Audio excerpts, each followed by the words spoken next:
Saya dengan Fat tak pernah bertegur. Arwah abang dengan saya tak pernah bertegur. Arwah abang dengan Fat tak pernah bertegur. Tapi tak lama, itulah perkongsian pelawak Aceh apabila ditanya mengenai kenangan bersama ahli kumpulannya iaitu Boceh. Kata Aceh, mereka juga pernah melalui fasa pergolakan apabila bergaduh dan tak bertegur siapa. Tapi perselisihan faham itu tidak lama kerana mereka akan berbaik semula. Bagus macam tu. Patutlah nampak hubungan kumpulan Boceh ni akrab macam adik-beradik kan?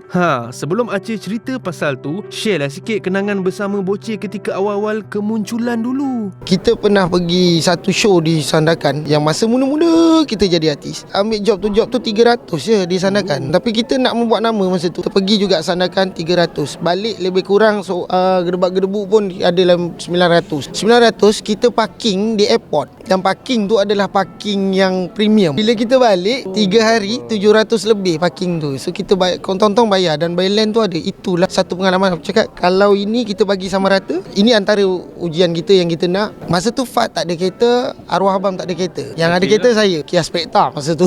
Masa tu corner pun begitu kan, dengan arwahnya naik. So itu di antara pengalaman. Dan kalau ditanya pada Fat pun ingat lagi Kia Spectra warna hitam. Dan itu antara sejarah-sejarah. Dan kan pada saya sukar tu memang kita dah tempuh lah. Sebab nak berada di dalam golongan-golongan yang memang dah ada nama bukan senang. So, bila kita capai pada 2013 penghujung tu di tempat ketiga Mahajur Mega, tu adalah permulaan yang sangat baik untuk orang tu, bukan demand tapi meletakkan satu-satu tahap harga dalam kumpulan Boceh itu sendiri. Walaupun bukan kumpulan tapi individu. Dan orang kata kita pecah, tidak. Sebenarnya kita dah plan, kita berpecah awal. Maksudnya kita buat pecahan. Fat, awak nak buat apa ikut awak punya suka. Arwah nak buat apa buat. Saya nak buat apa saya buat. Tapi bila memerlukan Boceh punya ni, kita gabung semula. Kita tak menghalang siapa-siapa untuk tu. So alhamdulillah sampai sekarang, sampai arwah tak ada pun, sampai saya dengan Fat berdua pun masih kekal Boceh tu. Orang takut berpecah kemudian, kita pecahkan dulu. Okey, kalau kita tengok macam Boceh masih lagi bertahan kan hingga sekarang walaupun ketiadaan Abam. Tapi kalau kita tengok macam kumpulan-kumpulan pelawak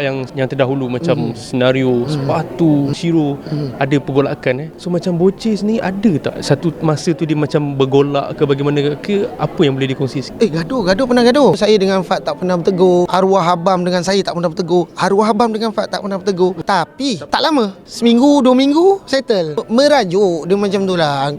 Kau buat aku macam ni, kau buat macam ni. So merajuk. Tapi kita memerlukan satu sama lain. Kalau nak kita buat show ni, saya pusing ke sini pun arwah dah tahu dah saya nak buat apa. Bergerak ke sana pun, angkat kening saja pun dah tahu nak buat apa. So dia punya chemistry tu sangat kuat. Saya rasa untuk sampai sekarang saya dengan Fat tak ada point untuk kita berpecah ke apa ke. Kalau dia nak pergi dengan kumpulan lain pun tak ada masalah. Sebab itu adalah memang kita dah buat daripada dulu lagi. Turning point lah berada dalam industri 2013 kan. Terus sekarang dah 2023. Macam Aceh untuk mewakili kumpulan Boceh kan, rasa berpuas hati tak dengan nama Boceh dan dengan nama Aceh sendiri dalam industri ni, khususnya bidang komedi lah? Saya sangat berpuas hati sebab saya tak tahulah macam sepatah kata tadi ada kumpulan-kumpulan lain yang berpecah, macam mana struktur dan dia membina kumpulan itu sendiri. Kita pun tak nak ambil tahu terlalu mendalam kan, sebab masing-masing ada dia punya misi dan visi dalam kumpulan tu. Pada saya, macam saya sangat berpuas hati dengan apa yang Allah SWT dah bagi kat saya. Dan alhamdulillah mungkin kesinambungan tu pergi kepada anak. Sekarang pun tengok anak saya di media sosial gila-gila sangat. Saya pun tak tahu macam mana tiba-tiba benda tu. Itu sebenarnya anugerah daripada Allah SWT. Orang kata bakat tu turun, ya, saya buat apa yang saya perlukan di rumah supaya dia tak pelik. Kenapa bapak dia ada di kaca TV, ya, bapak dia ada di media sosial, bapak dia ada di filem. Kenapa? So that's why bila dia keluar di media sosial dengan keadaan yang macam tu, so no wonder lah dia orang cakap bakat tu turun ke anak.